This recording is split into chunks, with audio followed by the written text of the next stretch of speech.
भगवन्तौ पुनः पुनः ईश्वरो गुरुरात्मेति मूर्तिभेदविभागिने व्योमवदव्याप्तदेहाय दक्षिणामूर्तये नमः।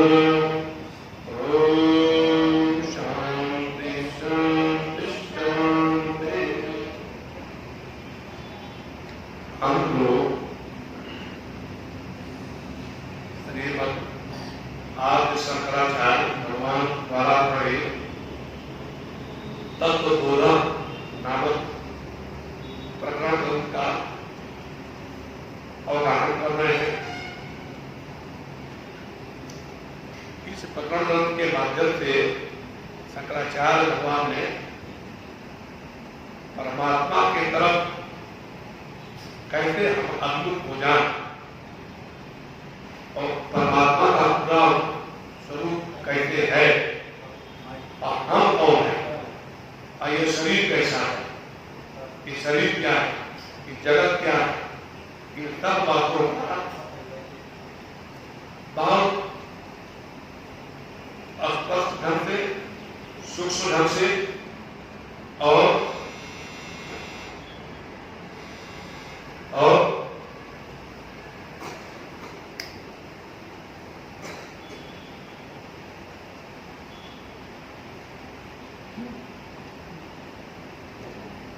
लकड़ी था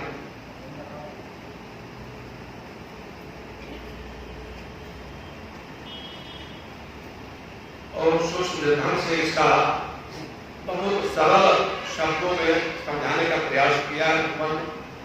इसलिए आदि शंकराचार्य द्वारा प्रयोग किया जो तत्वबोध नामक ग्रंथ है उसमें हम लोगों ने जो श्रवण किया, सबसे पहले कहा कि इस संसार में मनुष्य का उद्देश्य क्या है, मनुष्य किस लिए दिया गया। भगवान ने कहा, शंकराचार्य भगवान ने कि मनुष्य का कर्तव्य है कि ईश्वर को समझे, ईश्वर को जाने, ईश्वर को प्राप्त करे। मनुष्य को केवल किस लिए दिया गया। अभी आज प्रातः काल आपसे चर्चा हो रही थी महाराज जी कि पशु मनुष्य में और 84 लाख योनियां हैं। मनुष्य को एक निकाल दीजिए तो 83,93,999 इतनी योनियां केवल भोग योनि भोग कर सकते हैं। जो भगवान ने उनको बता दे दिया, जो उनके भाग में आगे आप खुश हो वो उसी में रह जाएंगे। गाय को आप अगर भूसा डाल रहे हैं तो भूसे पाएंगे खाने, और आप अगर खली खुदी डाल रहे हैं तो खली खुदी पाएंगे। और यदि कोई मालिक अटक के रोज गाय को बढ़िया रोटी खिलाएंगे तो अन्न पाएंगे। और गाय खुद चाहे कि हम मेहनत करके भूसा नहीं खाएंगे, हम खाली रोटी खाएंगे तो कभी हो सकता है। गाय खुद सोचे कि हम मेहनत करके और रोटी क्यों खाएंगे, खा सकती है, कभी नहीं खा सकती। गाय का प्रयोग कर पाए तो इसलिए बाकी इतनी योनियां हैं कि भोग योनि। तो मनुष्य की योनि इसलिए भगवान ने कहा कि तुम वहां पे उपचार करके और साक्षात उसको प्राप्त कर सकते हो। तो इसलिए साधन चतुष्टय कहा कि सबसे पहले जीवन में साधन चतुष्टय संपन्न होना चाहिए। साधन चतुष्टय बता दिया उन्होंने कि विवेक, वैराग्य, संपत्ति, मोक्षा। संपत्ति में शम, दम, उपरति, प्रतीक्षा, श्रद्धा, समाधान, 6 चीजें बताया गया और प्रत्येक का अलग अलग ढंग से वर्णन किया गया। शम क्या है, दम क्या है, तत्का। इसके पश्चात कहते हैं कि ये आत्मा क्या है, कहते तत् सत्यम, जो तत्पदार्थ है वह जो परमात्मा है तत् सत्य, वही केवल सत्य है। बाकी जितना कुछ दृश्य प्रपंच दिख रहा है ये शरीर को भी हम जानते हैं, अपने मन को जानते हैं, अपनी बुद्धि को जानते हैं, प्राण को जानते हैं, सब अनात्म पदार्थ है, सत्य है, मिथ्या है। फिर उन्होंने कहा कि यह आत्मा रहती कहाँ, तो क्या आत्मा शरीर त्रय के भीतर रहती है। शरीर तरह क्या बताया गया? स्थूल शरीर, सूक्ष्म शरीर, कारण शरीर। इन तब को सत्ता देने वाला आपकी आत्मा, जिसको प्रत्यक्ष आत्मा, प्रत्यक्ष आत्मा बोलते हैं, उसको प्रत्यक्ष आत्मा बोलते हैं, वो आपके भीतर बैठा हुआ है। उसी को सारे संसार में जो एक अक्षर नहीं पढ़ा है, निरा देहाती आदमी है, उससे पूछे भगवान कहाँ है? भगवान पर है, अंदर बैठे सब करें। कभी किताब नहीं लेगा, कभी भागवत नहीं लिखना, कभी रामायण नहीं लिखना, कभी नहीं गया।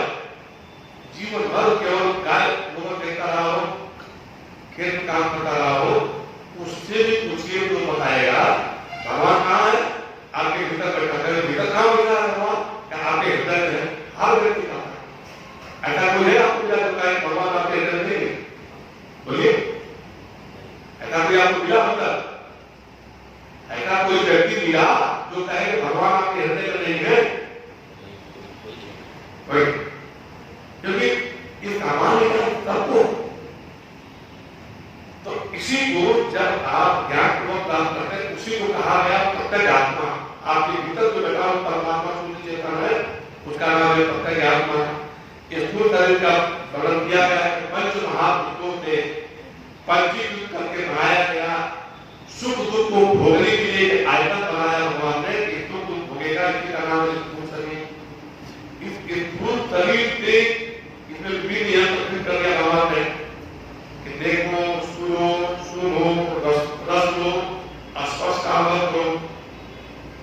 तो ये सब प्राप्त करने के लिए परमात्मा ने इंद्रियों या 5 ज्ञानेंद्रिय, 5 कर्मेंद्रिय, सूक्ष्म शरीर अंदर उसके रह करके इन सभी का नियमन करता है। आपका मन चाहेगा तभी आप भात खाएंगे, आपका मन चाहेगा तभी आप घर से कहीं जाएंगे। लाख डंडा लेके आप खड़े रहिए, आपकी जो कहेगा सुनो चलो उधर बाहर जाओ, अगर उसका मन ऊपर जाने का नहीं है तो डंडे का बात खाता रहेगा, उठेगा नहीं, है ना? समझिए, है कि पशु देख लीजिए, देहातों में जाड़े के दिन में प्रायः गाय बैल फंस जाते थे, ठंडी के कारण उठ नहीं पाते। तो कोई पशु ऐसे होते हैं कि जो उठना तो चाह रहे हैं लेकिन उठ नहीं पा रहे हैं। चार लोग हाथ लगा देते हैं, सहयोग करते हैं, कोई आगे कान पकड़ लिया, कोई गर्दन पकड़ लिया, कोई दूसरे का पुष्प पकड़ लिया, है ना? बीच में हाथ लगा दिया, उठाया और खड़ा हो गया। उसके मन में उठने की इच्छा है, वो उठकर खड़ा होकर चलने लगे। और यदि उठने की इच्छा नहीं है तो 4 की जगह 10 लोग मिलकर तो उठा के खड़ा कर देंगे, लेकिन छोड़कर कुछ बैठ जाए।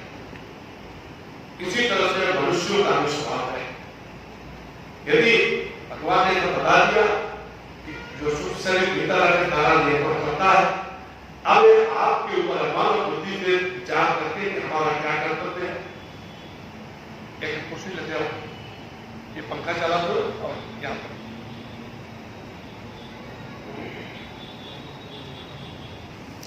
तो इस तरह से सूक्ष्म शरीर को स्थूल शरीर के नियंत्रण के लिए बनाया। ये सूक्ष्म और स्थूल शरीर दोनों का जो ध्यान हो रहा है वह अविद्या के कारण, अज्ञान के कारण, उसको ही हम कहते हैं अविद्या कारण शरीर। इसका वर्णन आपको हो गया है। इसके पश्चात कर्मेंद्रिय बताए गए, 5 कर्मेंद्रिय शरीर में है।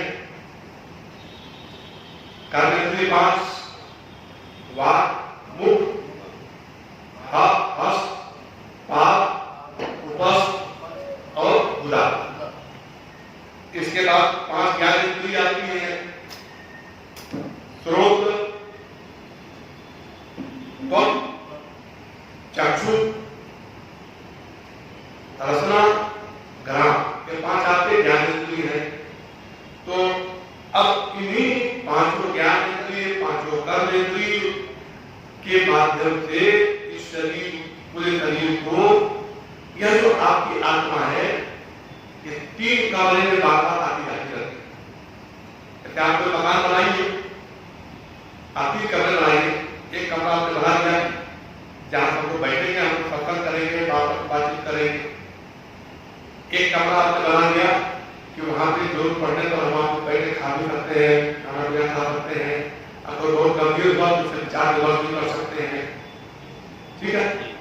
तीसरा कमरा बना दिया आपने कि हम सोएंगे, तो आप क्या करेंगे, जब कोई मिलने आएगा तो आप बाहर वाले कमरे में आ जाएंगे, फिर आप भीतर वाले कमरे में आएंगे, फिर भीतर कमरे में चले जाएंगे। ठीक ऐसे ही जो अवस्था है तो शरीर जब वह आत्मा बाहर की तरफ देखना चाहता है, बाहिर्मुख होकर देखना चाहता है, परमात्मा है इन इंद्रियों को बहिर्मुख बनाने। ये क्या है, क्यों बाहर की ओर देखना चाहते हैं। तो जब बाहर की ओर उस जीवात्मा की इच्छा होती है कि हम बाहर जगत को देखें, क्या है, आंख खोल के देखेगा, कान से सुनेगा, बाहर के पदार्थों का रस लेगा, सुनेगा, कोई आ गया उसका स्पर्श उसको होगा। जब उसकी इच्छा होती है, जब थक जाता है, प्रायः जब थक जाता है, कभी बाहर का विषय ग्रहण करते करते जब थकता है तो वह अंतर को छोड़ने लगता है। अंतर्मुख जब होने लगता है तो जितनी जीवन की वासनाएं हैं, तो यह जो बहिर्मुख देखता है इसको बोलते हैं जागृत। फिर हो जाता है स्वप्न में। स्वप्न में जैसा बाहर देख रहा था वैसा भीतर भी देखता है, वैसे ही सब कुछ दिखता है, लेकिन वास्तव में होता नहीं है। इसलिए कहा गया कि स्वप्न जैसे दिखता है वैसे बाहर भी दिखता है। इसके पश्चात वही जीवात्मा सुषुप्ति में चला जाता है। तो जब सुषुप्ति में जाता है आपको न तो बाहर का कोई चित्र दिखाई देता है, ना तो भीतर का कोई चित्र दिखाई देता है, आप कुछ नहीं जानते। जब गहरी निद्रा तक उठते हैं तो आपको क्या गहरी निद्रा में क्या कर देखा, कुछ नहीं देखा, कुछ नहीं जाना। कैसे कैसा लगा सोना, बहुत आनंद से सोया, आनंद की अनुभूति हुई, सुख की अनुभूति हुई। यह जो अनुभूति हो रही है, आंख बंद है, कान बंद है, नाक बंद है, हमको ज्ञान लेने का कोई साधन अंदर नहीं हमारे पास था, इसके बावजूद भी आपको आनंद की जो अनुभूति हो रही है, तो यह अनुभूति इसलिए होगी क्योंकि आपकी जो जीवात्मा है और आपके हृदय में बैठा हुआ प्रत्येक आत्मा जो शुद्ध चेतन परमात्मा है, वो दोनों एक ही भूत होते हैं। तो परमात्मा का स्वभाव है सर्वचिद आनंद, तो उसका आनंद से वो आनंदित होता है जीवात्मा। इसीलिए जीवात्मा देखिए जब आदमी बहुत थक जाता है झाड़ कर गाली जा जाती है ना, उसको बहुत तेज जल आ जाती है। तो इसलिए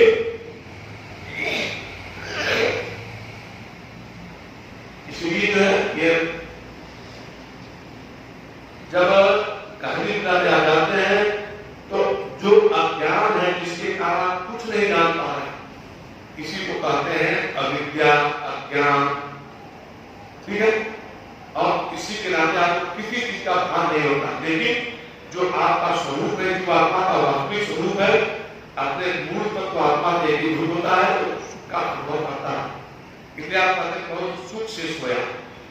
हर व्यक्ति किसी को काम करा दीजिए, गर्मी बहुत पड़ रही है, 2 घंटा काम करा दीजिए और उसका छोड़ दी कर जाओ, जो करना है पढ़ना हो, लिखना हो, करना हो, क्या करेगा, आएगा कपड़ा निकालेगा, पक्का चलाएगा, खट बैठेगा और हो जाएगा, है वायु विषय जब थकित कर देते हैं इंद्रियों को, यही जीवात्मा सुख का अनुभव करने वाला जो जीवात्मा है यह अपने मूल तत्व के पास पहुंचता है और वहां जाकर फिर से उसकी बैटरी चार्ज होती है, फिर से वो सारी थकावट वहां के साथ, क्योंकि वह जो परमात्मा का आत्मा है वह सर्वशक्तिमान है, सर्वज्ञ है, ठीक है। तो यहाँ तक का वर्णन आप लोगों को तीनों अवस्था का वर्णन करके परसों का हो चुका था। कल आप लोगों को बता दिया गया था कि इसमें यह जो जीवात्मा है 5 का वर्ग 5 से घिरा हुआ है। कल का जो तैयार था तो कल पंचकोशों का वर्णन हुआ था। पंचकोश शिष्य पूछता है कि गुरु जी के पंचकोश क्या है? शंकराचार्य भगवान कहते हैं अन्नमय, प्राणमयो, मनोमयो, विज्ञानमय, आनंदमय चेति। करें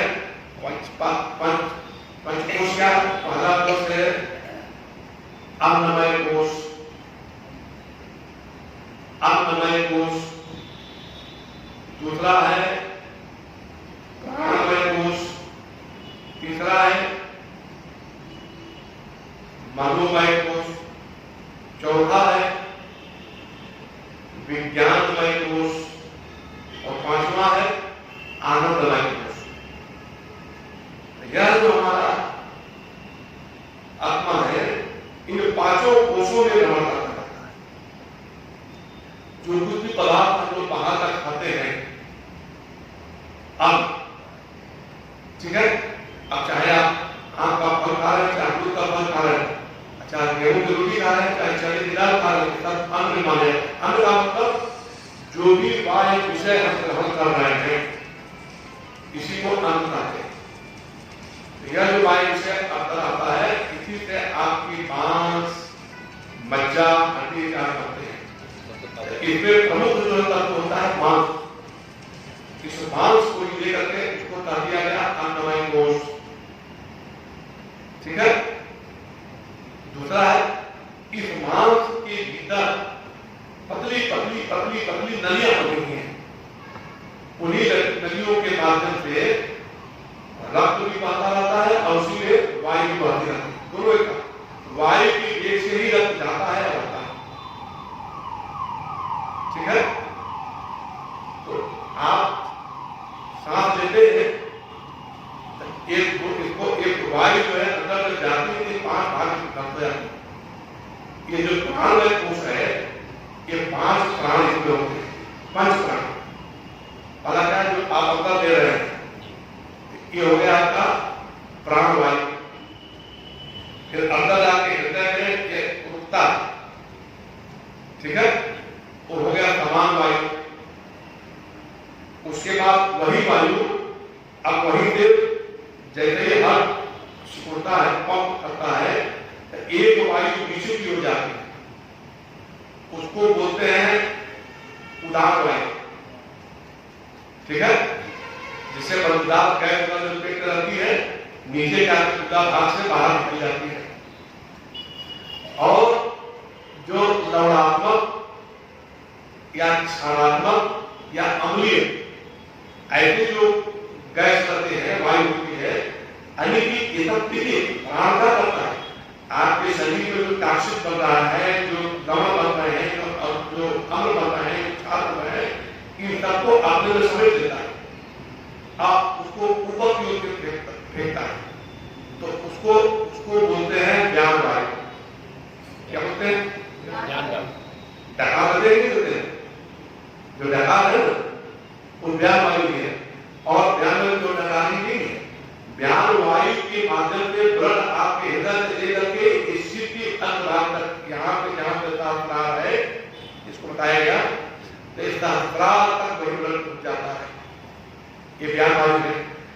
उसके बाद सब वायु जब इकट्ठा होकर खाली उसके तत्व समाप्त हो जाते हैं, केवल कार्बन डाइऑक्साइड होता है, उसको कुछ बाहर निकाल देता है, उसको बोलते हैं अपान वायु। पान माने प्राणवायु में, पान वायु माने पान करना, और पान माने बाहर निकालना। ठीक है। तो यह जो प्राणवायु है, पंचकोश है, ये पांचों कर्मेंद्रियों से संयुक्त होकर के पांचों प्राणवायु ये बन जाता है प्राणमय कोश। तीसरा क्या बताया हमने? मनोमय कोश। तो आपके 5 कर्मेंद्रिय हैं, ये प्राण के साथ आ गए। ज्ञान प्राप्त करने के 5 आपकी इंद्रियां हैं, है ना? वो पांचों जो ज्ञान इंद्रियां हैं, वो मन के साथ संयुक्त होकर के मनोमय कोश पर आती है।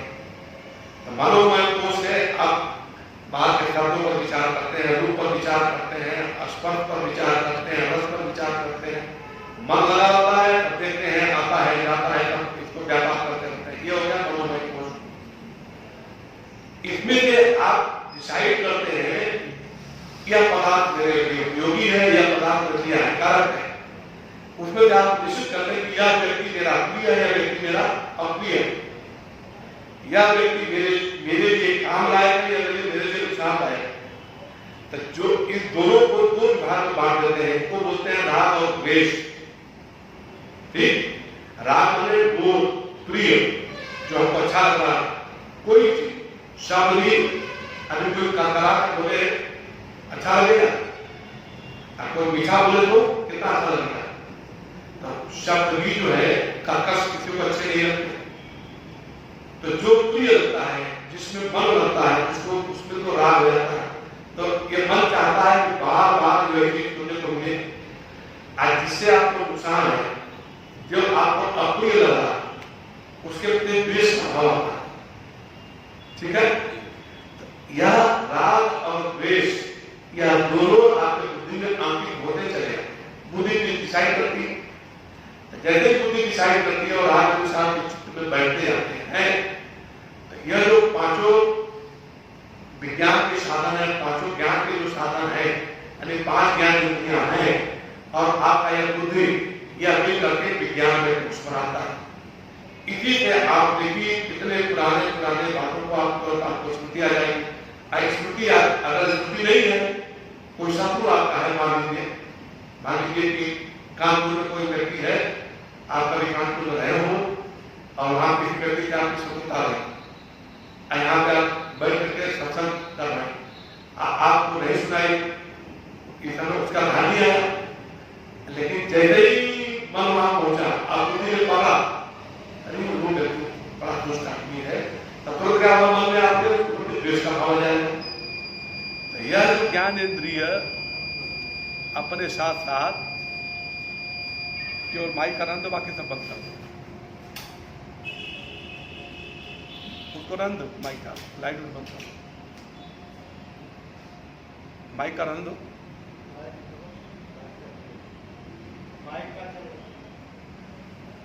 नहीं कहीं डिस्टर्ब हुआ देखो, नहीं चलेगा, कोई बात नहीं, चलिए हम लोग कर। तो ये हो गया विज्ञानमय कोश। ठीक है, इस विज्ञानमय कोश के भीतर जब बुद्धि काम करते करते थक जाती है, तब क्या करते, तब आप स्वप्नावस्था सुषुप्ति में जाते हैं, है ना। तो आप उसमें आनंदमय कोश में आते हैं। आनंदमय इसलिए कहा, आपका वास्तविक स्वरूप तो आनंद का है। आप अभी अपने वास्तविक स्वरूप में इसलिए नहीं है कि बीच में जो माया का, अज्ञान का, अविद्या का पर्दा है, इस नाते आप अपने मूल स्वरूप में चिपकते नहीं अभी हैं। अभी क्या थोड़ा बीच में रुकावट है। ठीक है, इसलिए झलक तो मिलती है, आनंद की अनुभूति होती है, लेकिन पूर्ण आनंद नहीं मिलता है। तो इसलिए उसको आनंदमय कोश कह दिया गया। यानी कारण शरीर में जब आप पहुंच जाते हैं तो वह आपका आनंदमय कोश हो जाता है। तो इस तरह से आज पंचकोशों का, जब तक मैंने कल भी कहा था, आज पंचकोशों का वर्णन हो गया। कह रहे हैं कि इन पंचकोशों के माध्यम से मनश्च ज्ञानेन्द्रिय पंचकम मिलित्वा भवति स मनोमयः कोशः। बुद्धिस्था पांच ज्ञान इंद्रियः मिलित्वा भवति स विज्ञानमय कोशः। एवमेव कारणभूत भूता अविद्या मलिन तत्वों क्रियादि प्रिय अप्रिय आदि विषयकम तद आनंदमय कोशः। ठीक है, यहाँ तक समझ आ गया। कह रहे हैं कि एतत् कोश पंचकम तदीयम शरीरम। अब पंचकोश है, 5 अलग अलग लेयर है, जो मूल तत्व चेतन है वो अलग है, पांचों में अलग होता है। अच्छी पक्का किसी से नहीं, स्पर्श स्पर्श किसी से नहीं होता, इसलिए इसको कहा गया अकंगो अयम पुरुषः। या पुरुष जो है, जो आत्मा हमारी है, उसको पुरुष संज्ञा दी गई। ठीक है ना, पुरुष हमेशा आत्मा के लिए प्रयोग होता है। आत्मा चाहे स्त्री हो चाहे पुरुष हो, सब एक ही है। इसलिए स्त्री की भी जो आत्मा वहां में पुरुष ही संज्ञा दी जाती है। अगले को हम अपने लिंग के आधार पर विभाजन कर दिए तो एक स्त्री होगा एक पुरुष हो गया। वास्तव में स्त्री पुरुष का विभाग ठीक नहीं है, नर और नारी का विभाग ठीक है। नर का लिंग अलग है, नारी का लिंग अलग है। लिंग माने पहचान, नारी के लक्षण अलग होते हैं, नर के लक्षण अलग होते हैं, है ना।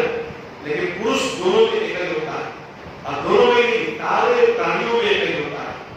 और सारे सर्वत्र व्यापक, हर व्यापक, सर्वत्र, ईशावास्यमिदं सर्वं यत्किंचन, ठीक है ना? तो वह सर्वज्ञ, सर्वेश्वर, विभु, व्यापक, वही व्यापक है, सर्वगत है, सब जगत पहुंचा हुआ, अकेला एक वही आत्मा है। उसी को परमात्मा कहते हैं, उसी को प्रत्यगात्मा कहते हैं, उसी को ईश्वर कहते हैं, उसी को ब्रह्म, ठीक है?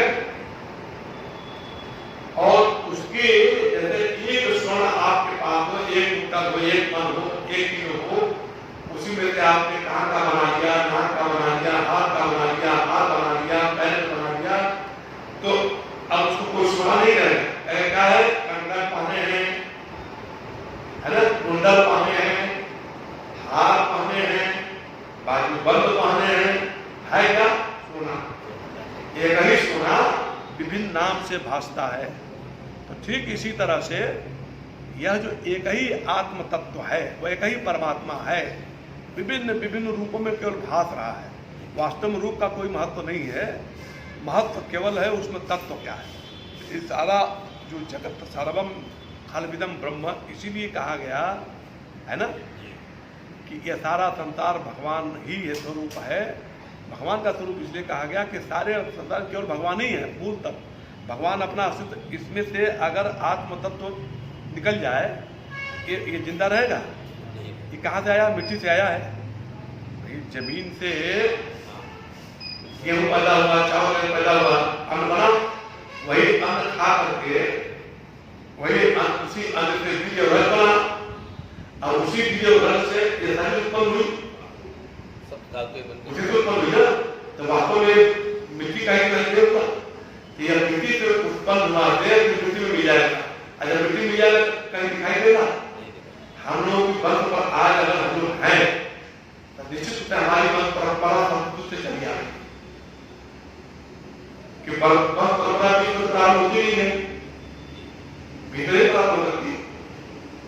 वंश परंपरा बीच में प्रारंभ तो हो ही सकती है, बीच में खंडित तो हो जाए।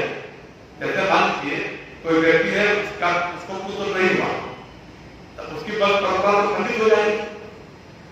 लेकिन अगर उसका पुत्र हुआ तो वंश परंपरा आगे बढ़ेगी, तो उसका पुत्र हुआ तो आगे बढ़ेगी।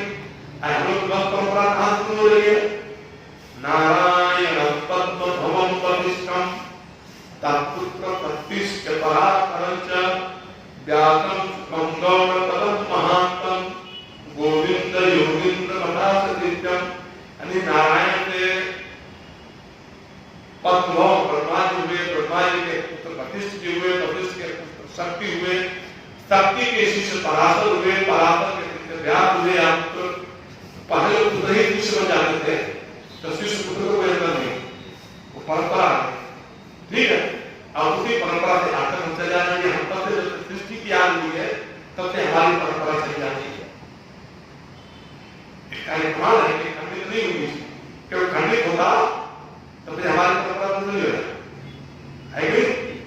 तो इसलिए कह रहे भगवान यह आज काल से जो परमात्मा सदैव रहा है, लेकिन ये शरीर व्यक्त है, अगर चला जाएगा, इसीलिए इसको कहते हैं मिथ्या। ये जगत अभी दिख रहा है, आपको ऐसा नहीं दिखेगा। आप लोग बचपन में जैसा अपना गाँव देखे होंगे, अब वर्तमान में आपका गाँव बदल गया, आने आने वाले 50 साल में फिर बदल जाएगा। निरंतर परिवर्तन हो रहा है। तो इसलिए ये परिवर्तनशील जो पदार्थ है, ये मरण धर्म होते हैं, जो धर्म होते हैं, और इस पर इसका कभी भी इसको सब नहीं कहा जाता। इसलिए जो है इसको कहा गया कि मिथ्या है, इस नाते को मिथ्या कहा गया। अब तो पूछा कि तरही तो आत्मा क्या है? भगवान कह रहे हैं कि इस पंच कोशों के बीच में चलने वाला सच्चिदानंद स्वरूप आत्मा सदा चिद आनंद, एक इस तरह से ये स्पष्ट इसमें से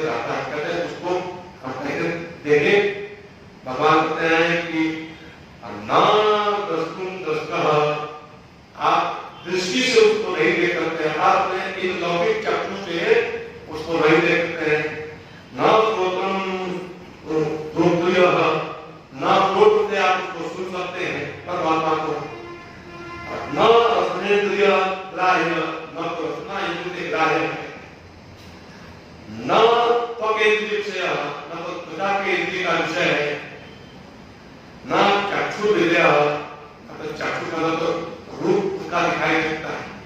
तो अब से गुजरा गया, आप लोग तो मान लीजिए कि बरिश में आप बुद्धि जब उसको अपना काम सुन सकते हैं, आंख से देख सकते हैं, तो काम करते हैं, चख सकते हैं, सुन सकते हैं, तो कैसे जानेंगे उसको?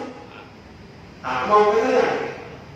कला स्व संवेद्य, आत्मा खुद चाहेगी तो आप जान पाओगे। सोई जाने देही देव जनाई, जानत तुम ही जानो। और आत्मा स्वयं संवेद्य है, स्वयं ज्योतिष है, स्वयं प्रकाश है। करें स्वयं ज्योतिष, स्वयं प्रकाश, ज्ञान स्वरूप, आनंदमय, आनंदयुक्त, सुख स्वरूप, ये आत्मा का रूप है। आप कहते आप रात में सोए, न देखा, न सुना, न चखा, न सुना, न स्पर्श किया, लेकिन आपको आनंद की अनुभूति हुई सोने में, तब वह स्वयं आपको अनुभव करा देगा कि मैं हूं। इसलिए उस आत्मा को, उस प्रत्यगात्मा को, उस परमात्मा को आप किसी भी इंद्रिय के माध्यम से नहीं जान सकते, वह स्वयं ही आपको प्रकट कर देता है ना? तो इसलिए बुद्ध उपनिषद में एक जगह एक मंत्र आया, ऋषि ने कहा, हमारे तीन लभ्य तब इस आत्मा मृत्य तनु मुक्ष्माम, यम इस मृत्य, या माने जिस कोई भी साधक, जो कोई भी भक्त, वो जो कोई भी इस माने इस आत्मा को, परमात्मा को हृदय माने वर्ण कर देता है। वर्ण करने का मतलब क्या? वर्ण का मतलब क्या मतलब है? एक कन्या अपने पति को जब उसका विवाह होता है, कहते कन्या का वर्ण हो गया, ठीक है? वह दूसरे इतने लोगों में से सबको छान करके एक उसको चुन लिया, तो कन्या ने उसका वर्ण कर दिया। अगर वर्ण कर दिया तो अपना सर्वस्व उसको समर्पित कर देती, कुछ भी अपने पास दे दिया, ठीक है? ठीक ऐसे यह आत्मा जो अभी ये भी मिल जाएगा, ये भी मिल जाएगा, खाने को बढ़िया मिल जाए, या रहने को बढ़िया हो जाए, तब हमारे नमस्ते करने वाले मिल जाए, कभी गाड़ी घोड़ा हो जाए, जरा ये संतान में हो जाए, जरा वो संतान हो जाए, हमारा नाती हो जाए, पोता हो जाए, उसका बेटा हो जाए, फिर जरा विवाह देखते हैं, विभिन्न जो कामनाएं उसका होता है, सारे संसार के जितने भी जरूरत है सब कुछ पूरा करके एकमात्र परमात्मा को यम ये सुनते, जब वो एकमात्र परमात्मा का वर्ण कर देता है ना, तब माने उसको, उस साधक को एक माने यह आत्मा विरुद्ध तनु गुंचवाम, तो यह आत्मा जो उसका वर्ण कर देती है और अपना सारा स्वरूप तनु गुंचवाम, अपना सारा स्वरूप उसको प्रकट करके उसको बता देती है कि मैं स्वयं यह हूं। आप उत्साह करके परमात्मा को पकड़ना चाहिए, कभी पकड़ सकते हैं, ठीक है ना? आपका कर्तव्य जो है कि आप परमात्मा को पाने के लिए जितना हमारे पास होना चाहिए, निर्मल और निश्चल चित्त में चंचलता नहीं होनी चाहिए, मन एकदम शुद्ध स्फटिक की तरह निर्मल हो जाना चाहिए। भगवान विभीषण को समझाते क्या कर, निर्मल मन जन सो कोई पावा, मोहि कपट छल छिद्र भावा, है? और पतंजलि योग में, पतंजलि भगवान लिखते हैं अष्टांग योग में, सब समाधि में, सब समाधि है, तो समाधि में जब चित्त जाता है तो वहां लिखते हैं निश्चल निर्मल मन संतम आत्मकृपा भवे। जब निश्चल और निर्मल मन हो जाएगा, मन एकदम बिल्कुल परमात्मा को छोड़ के संसार में कहीं भी क्षेत्र नहीं जाएगा, बहुत आधार